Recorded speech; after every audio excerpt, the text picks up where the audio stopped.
세례 요한에 대한 이야기입니다. 세례 요한. 세례 요한은 선지자였습니다. 그리고 선구자였습니다. 그는 예수님의 길을 예비한 그러한 선지자였는데, 그는 광야에서 아주 강력한 메시지로 회개를 선포를 했고 하나님 나라의 도래를 선포했습니다. 회개하라, 천국이 가까웠느니라. 아마 이렇게 안 했을 거예요. 회개하라, 천국이 가까이 왔느니라. 할렐루야.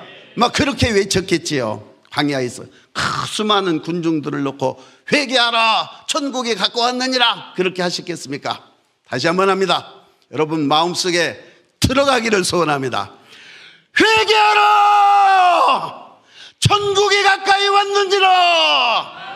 할렐루야. 천국이 임했습니다. 여러분 그때에도 천국이 임했지만 오늘 이 시간에도 천국이 임한 줄로 믿습니다. 받아들이는 자에게는 하늘이 열리고 하나님의 능력이, 하나님의 나라가 심령 속에 임할 줄로 믿습니다.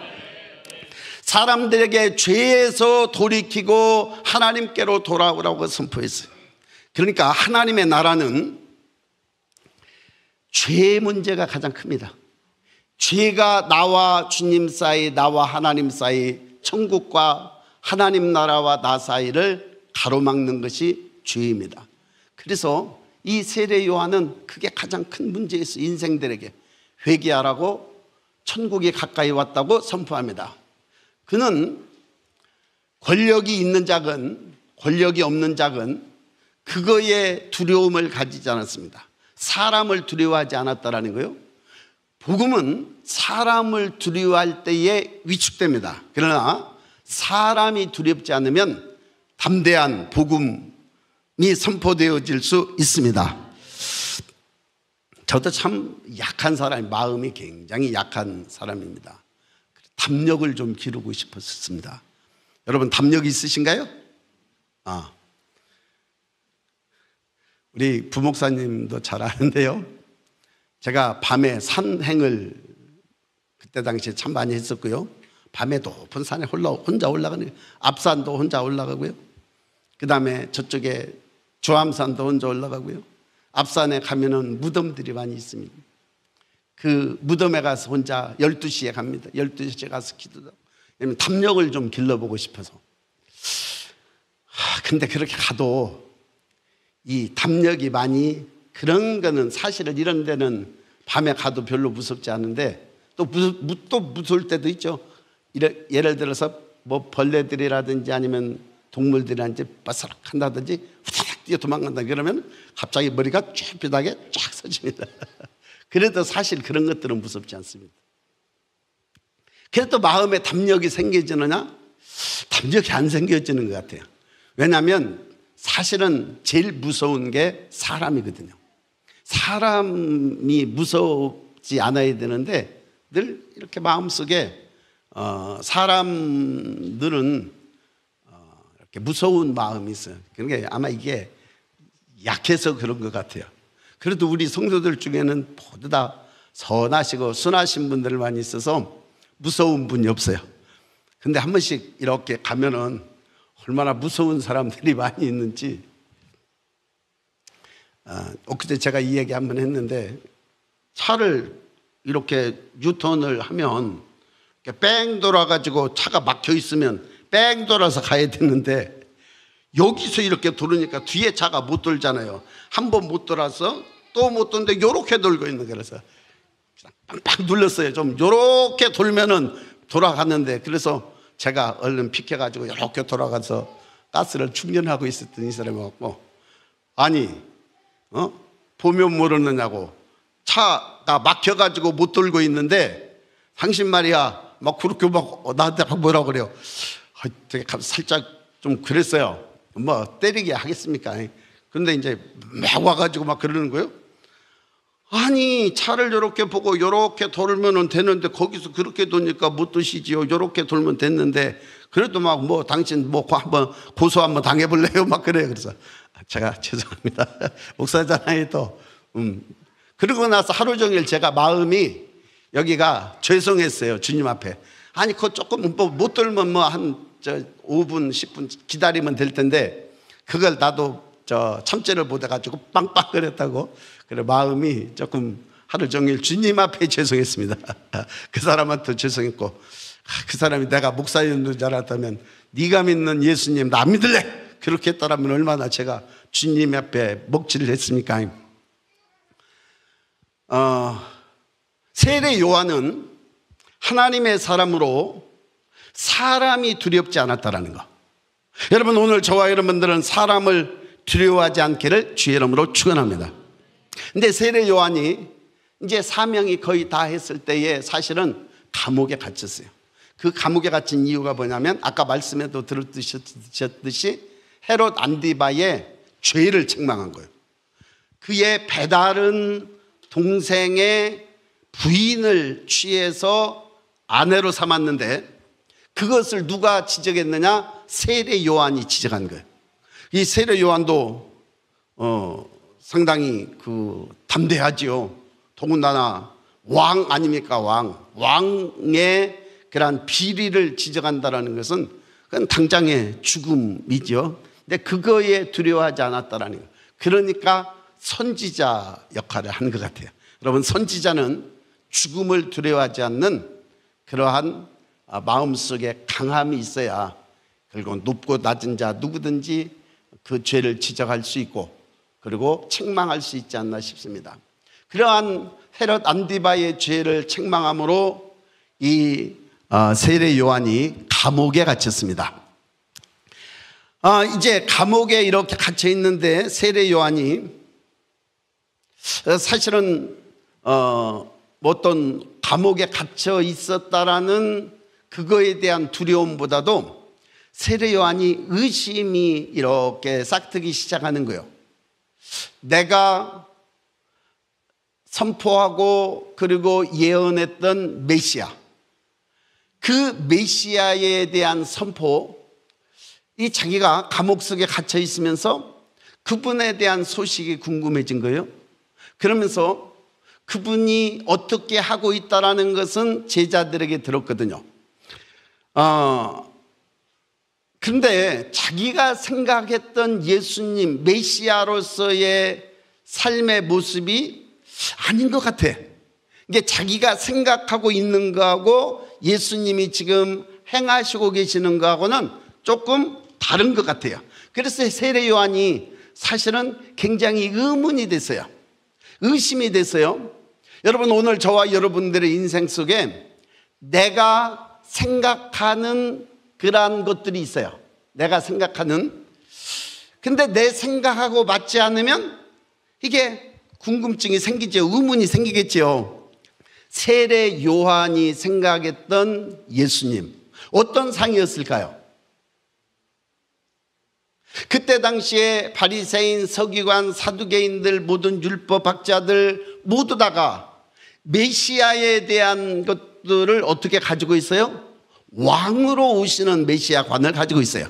메시아가 이 땅에 와서 어떻게 보면 로마의 압제로부터 그들을 해방시켜줄 메시아를 기다리고 있었어요. 그러니까 많은 그 사람들이 사실은 초림 때의 예수님의 상 그것보다도 재림 때의 예수님의 상을 그들이 가지고 있어요. 모든 백성들이 다 그랬습니다.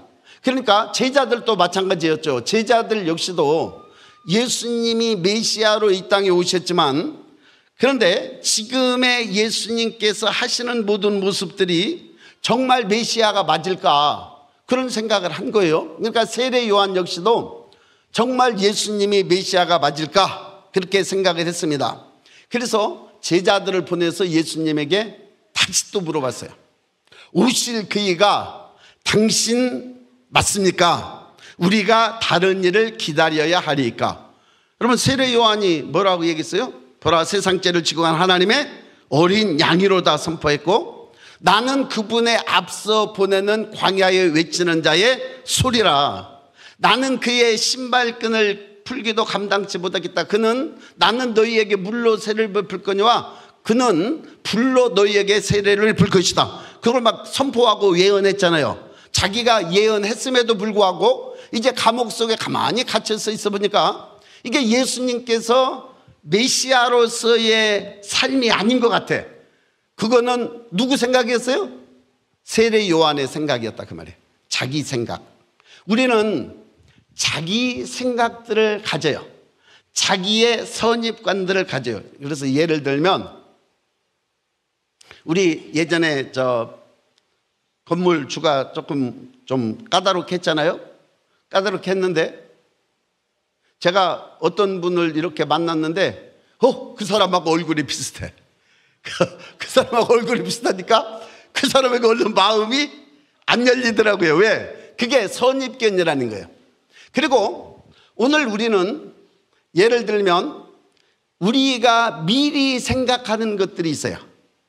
교회 목사님은 이랬으면 좋겠다. 물론 다 틀린 건 아니지만 어쨌든 자기가 생각하는 상이 있어요. 자기가 생각하는 미리 가지고 있는 선입견들이 있다 그 말이에요. 그런데 지금 이 예수님에 대한 생각이 들려오는 예수님에 대한 생각이 이 세례 요한은 굉장히 의심이 생겼어요.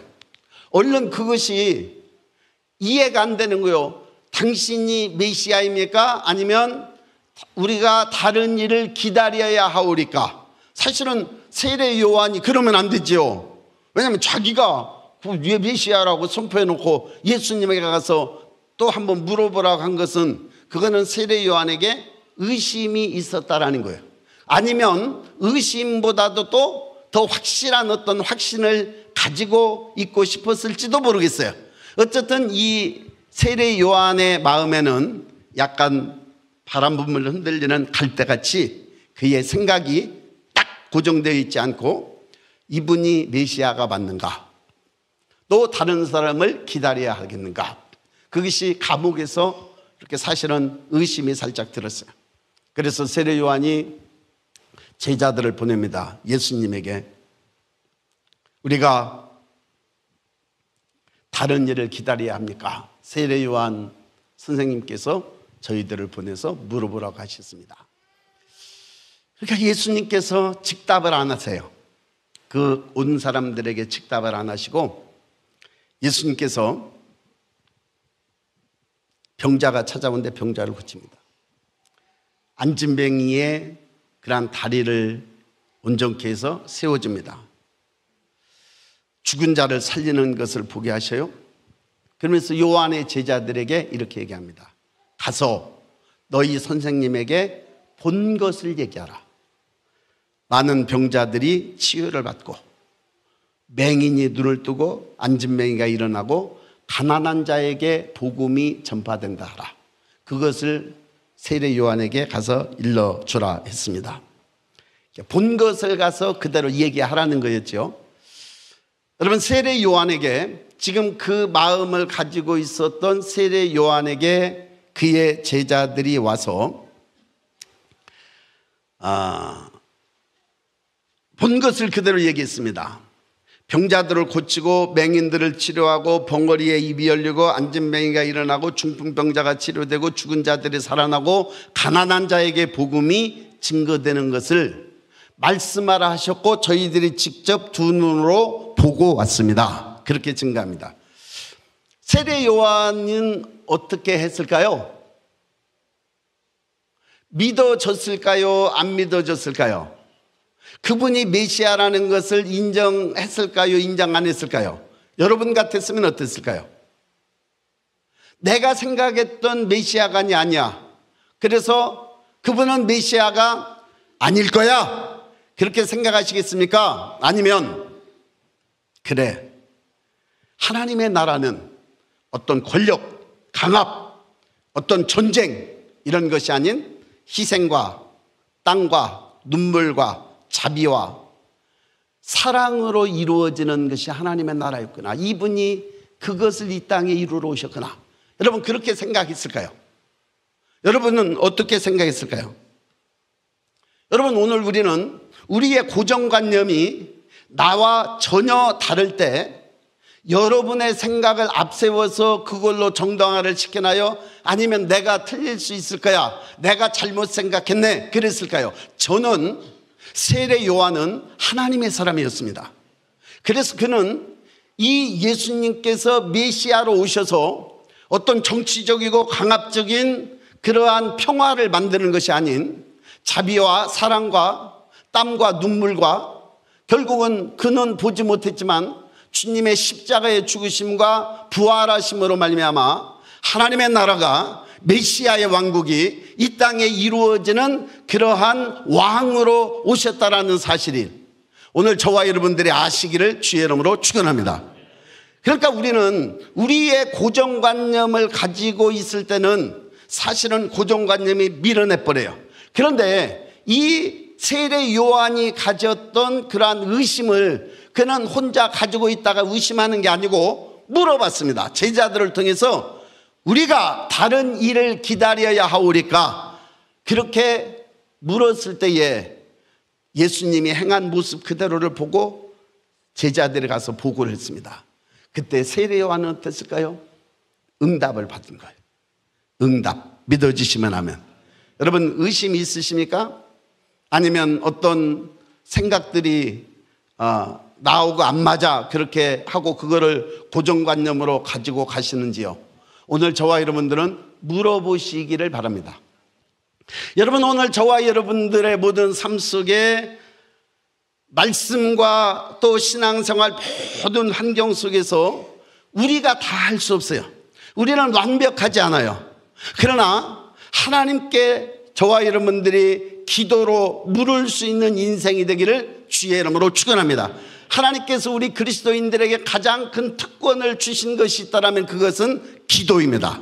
기도는 하나님께 묻는 것이지요. 여러분, 물으시기를 주의 이름으로 축원합니다. 기도하시기를 주의 이름으로 축원합니다. 응답이 반드시 내려옵니다. 기도하는 사람에게는 응답이 내려와요. 반드시 내려옵니다. 내가 어떤 문제를 가지고 기도했을 때, 기도하고 때로 기다릴 때 설교를 통해서 응답도 오고요, 환경을 통해서 응답도 오고요, 때로는 자고 일어날 때 그냥 알아지고 깨달아지는 응답도 오고요, 응답받기를 원하시는 분들만 하면 기도하시기를 바랍니다.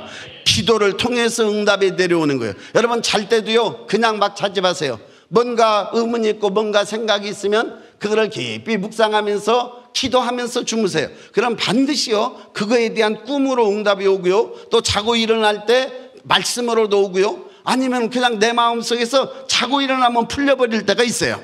믿어지시면 하면 주님을 만나기를 원하십니까? 주님 앞에 마음을 가지고 기도하실 때 응답하실 줄로 믿습니다. 할렐루야. 특별히 여러분, 설교를 잘 들어보세요. 설교를 잘 들으면 그 속에 응답이 있어요. 많은 부분에 설교 들으면 그냥 그 한 주간 동안 쭉 살면서 왔던 깊은 마음의 의문들이 설교 딱 듣고 나면은 그 속에 해답이 많이 있는 것들을 발견해요. 주님을 만나기를 원하시는 분들은 오른손 들고 하면 할렐루야.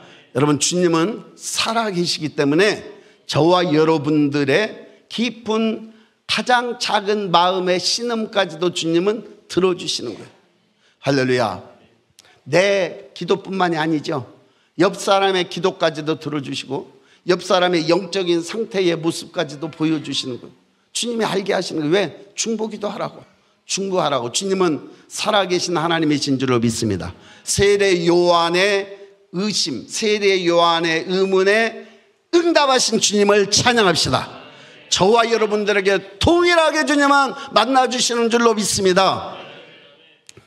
세례 요한의 또 한 사건은 이제 감옥 속에서 메시아, 예수님에 대한 그분이 메시아라는 것을 감옥 속에 확신하고 하늘의 깊은 평강이 그의 심령을 지배할 때 밖에서 또 다른 한 사건이 일어났는데요, 그것은 헤롯의 생일이었습니다.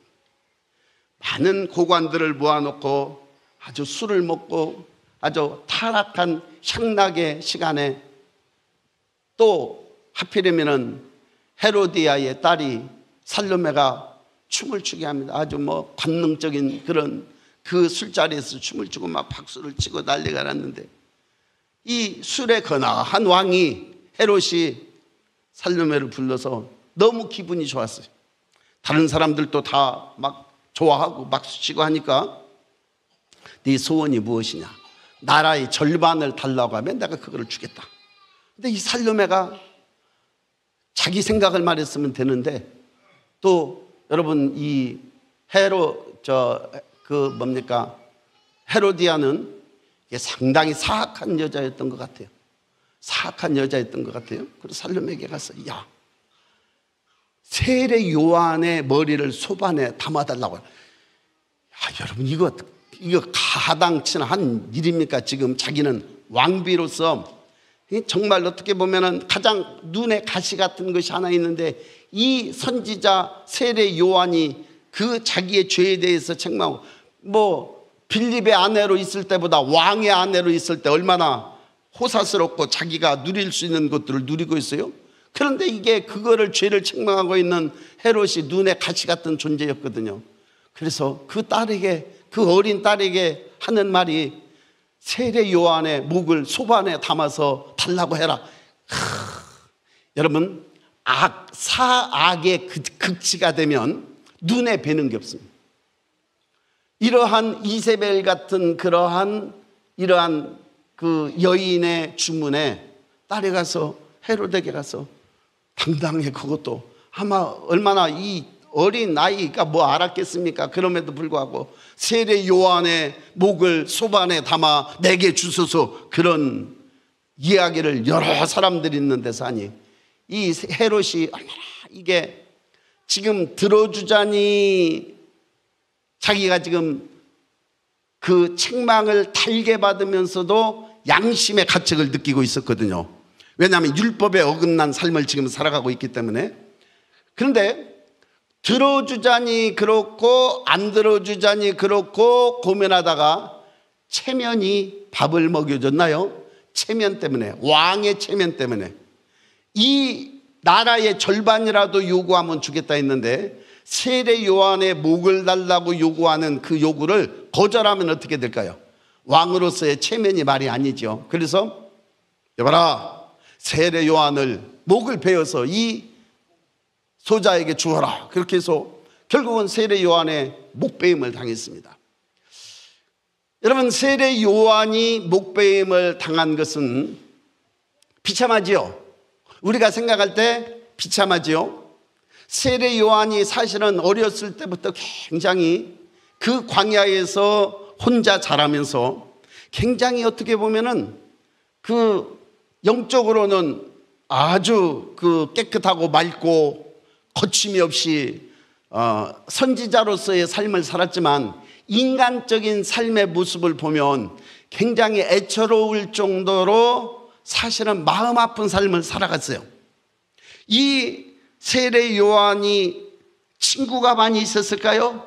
없어요. 광야에 외치는 광야에서 그 메뚜기 속청 그거 먹으면서 오직 영적인 통로가 열려서 하늘을 바라보고 살았던 세례 요한이 감옥에 갇혀서, 더군다나 감옥에 또 제자들은 왔다 갔다 면담을 할 수 있는 그런 기회가 주어졌지만 인간적으로 볼 때 사실은 참 어떻게 보면은 외롭고 쓸쓸하고 그 다음에 비참한 그런 삶의 모습들 같았는데 마지막 삶의 모습이 목베임을 당해서 순교자로서 끝난다라는 것은 그거는 굉장히 인간적인 눈으로 볼 때 비참하다라는 거죠. 여러분, 그런데 이 감옥 속에는 놀라운 하늘의 평강이 있었는 줄로 믿습니다. 그리고 여자가 낳은 자 중에 세례 요한과 같이 큰 자가 없다라고 주님께서 말할 만큼 그는 육신의 세계에 있어서는 어찌 보면은 참 힘없이 목베임을 당할 수밖에 없는 자였지만, 그러나 천국에서는 구약 시대에 지금까지 왔던 그 어떤 선지자, 그 어떤 사람들보다도 가장 천국에서는 큰 자였는 줄로 믿습니다. 할렐루야. 그리스도인은 여러분 이 땅에 눈에 보이는 세상이 전부가 아니라는 것을 아셔야 돼요.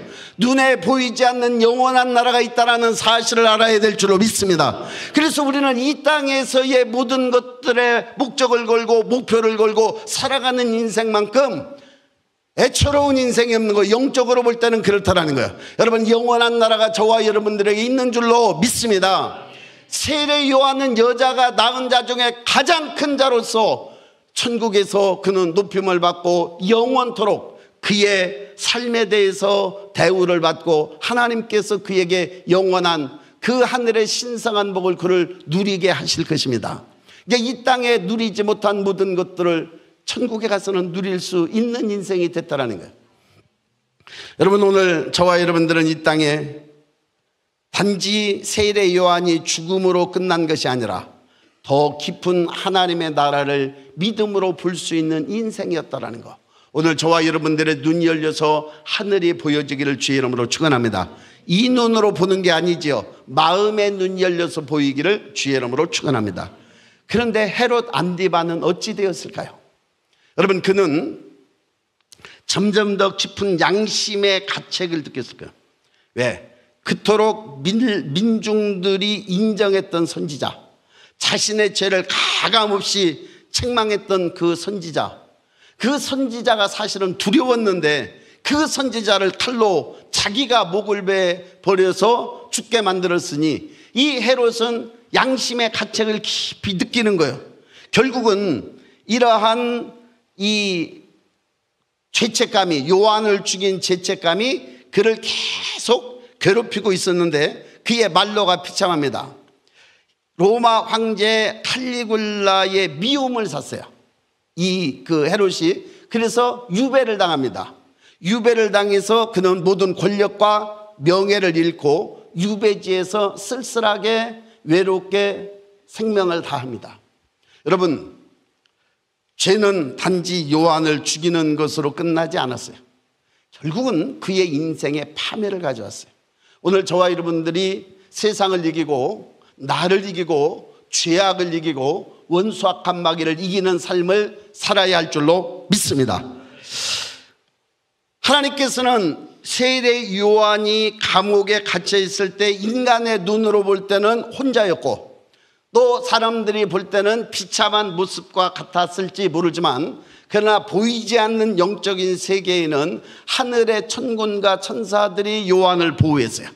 그리고 하늘의 평강이 그의 마음을 주장했는 줄로 믿습니다. 스데반이 돌에 맞아 죽어갈 때 그가 눈을 들어서 하늘을 보니까 하늘이 열렸는데 예수님께서 보좌에 일어나서 세례 요한 스데반을 영접하려고 주님의 벌떡 일어나서 그를 바라보고 있었고, 그 다음에 많은 천군과 천사들이 스데반의 순교 현장에 있었는 줄로 믿습니다. 세례 요한도 마찬가지고 스데반도 마찬가지고, 어찌 보면 이 땅의 인생의 모든 삶의 목적 마지막이 인간의 눈으로 볼 때는 비참하게 보였을지 모르지만, 그러나 영원한 세계가 그에게 기다리고 있었기 때문에, 영원한 나라가 기다리고 있었기 때문에 스데반도 웃으면서 죽어갔고요, 세례 요한도 아마 당당하게 그의 목베임을 당할 때 있었을 것입니다. 오늘 저와 여러분들의 삶이 아무리 삶의 어려움과 고난 속에 있다 할지라도 하나님을 의지하는 삶이 되시기를 주의 이름으로 축원합니다. 주님을 의지하시기를 주의 이름으로 축원합니다. 여러분, 우리가 이 땅에 육신을 가지고 있는 이 땅에는 지옥의 영역과 천국의 영역이 동시에 가지고 있어요. 그러니까 때로는 기쁘기도 하지만 때로 슬픈 일도 있어요. 때로 행복한 일들도 있지만 때로 고통스러운 일들도 있어요. 때로 건강할 때도 있지만 때로는 육신적인 많은 그러한 시련과 그리고 아픔이 있을 때가 있어요. 육신의 고통이 있을 때도 있어요. 여러분, 그것은 이 땅에서만 있는 것인 줄로 믿습니다. 그런데 여러분 잘 보세요. 우리에게 고난이 없다라면 어땠을까? 여러분, 고난은 성경에 뭐라고 얘기하고 있느냐면 고난이 오히려 내게 유익이라 그렇게 말하고 있어요. 이러한 고난들을 통해서 우리는 무엇이 만들어져 가느냐? 영성이 만들어져 가고요, 하늘에 대한 소망을 우리가 가질 수 있는 인생으로 만들어가는 거예요. 오늘 저와 여러분들의 고난이 축복이 되기를 주의 이름으로 축원합니다. 고난이 하늘에 대한 소망을 가지고 살아가시는 은혜가 있기를 주의 이름으로 축원합니다. 그래서 우리는 어떻게 해야 되느냐? 우리는 하늘이 있다라는 사실을 알고 이 땅을 믿음으로 극복해 나가는 거예요. 죄를 이겨나가는 거예요. 때로 불의를 우리는 내가 부리를 치고 가는 게 아니라 부리를 하나씩 하나씩 다 벗어내고 우리는 똑바로 그 길을 걸어갈 수 있는 저와 여러분들이 되기를 주의 이름으로 축원합니다. 왜 그렇습니까? 하늘나라가 기다리고 있기 때문에 그렇습니다. 천국이 있기 때문에 그렇습니다. 할렐루야. 세례 요한의 생애가 어찌 보면 참 비참한 것 같았지만, 그러나 예수님께서 그를 평가하신 평가를 보니까 여자가 낳은 자 중에 세례 요한과 같은 자가 없다. 또 그런데 오늘 우리에게 가장 희망적인 메시지는 뭐냐면, 그러나 너희는 세례 요한보다도 큰 자니라, 그렇게 얘기해요.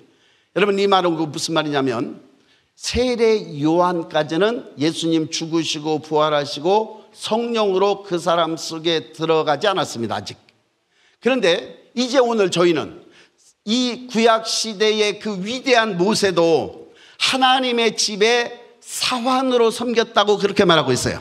여러분, 그러나 오늘 저와 여러분들은 하나님의 아들의 영이 있는 자들에게는 하나님의 아들로 인정되셨어요. 그러니까 우리는 하나님 나라의 사환이 아니고 하나님 나라의 유업을 이어받을 수 있는 자녀가 된 거예요. 세례 요한까지는 사실은 자녀가 아니에요. 그치요? 그러나 오늘 우리는 예수님이 죽으시고 부활하시고 성령으로 그 아들이 우리 가운데 오심으로 말미암아 우리는 거듭나고 하나님의 아들의 영을 가지고 있는 하나님의 자녀가 된 줄로 믿습니다. 세례 요한을 하나님의 아들이라고 하지 않아요. 그러나 오늘 저와 여러분들은 하나님의 아들, 하나님의 자녀들이 된 줄로 믿습니다. 왜? 무엇으로 말미암아? 그의 아들 예수 그리스도로 말미암아. 오늘 예수 그리스도를 믿으십니까? 예수 그리스도가 저와 여러분들의 영 안에 살아계십니까? 우리는 하나님의 자녀입니다. 우리는 하나님의 아들입니다. 우리는 하나님의 백성이고요, 우리는 하나님의 권속이고요, 우리는 예수님 이 땅에 다시 오실 때 그의 신부로 준비되어져서 신부로 들려움 받을 수 있는 특권을 누린 자들이 된 거예요. 예수 그리스도로 말미암아. 할렐루야. 오늘 저와 여러분들의 삶이 이 땅에 신실해져 가기를 주의 이름으로 축원합니다. 왜? 그분이 살아계시기 때문에 그렇습니다. 할렐루야. 세례 요한의 삶이 어찌 보면 형장에 목베어 죽임을 당한 이슬로 사라졌을지 모르지만 우리가 천국에 가면 가장 큰 자 중에 또 한 그러한 신앙의 위대한 그러한 선지자를 만나게 될 것입니다. 그의 이름은 세례 요한입니다. 우리 그 나라를 꿈꾸면서 또 오늘 또 승리하는 은혜가 있기를 주의 이름으로 축원합니다.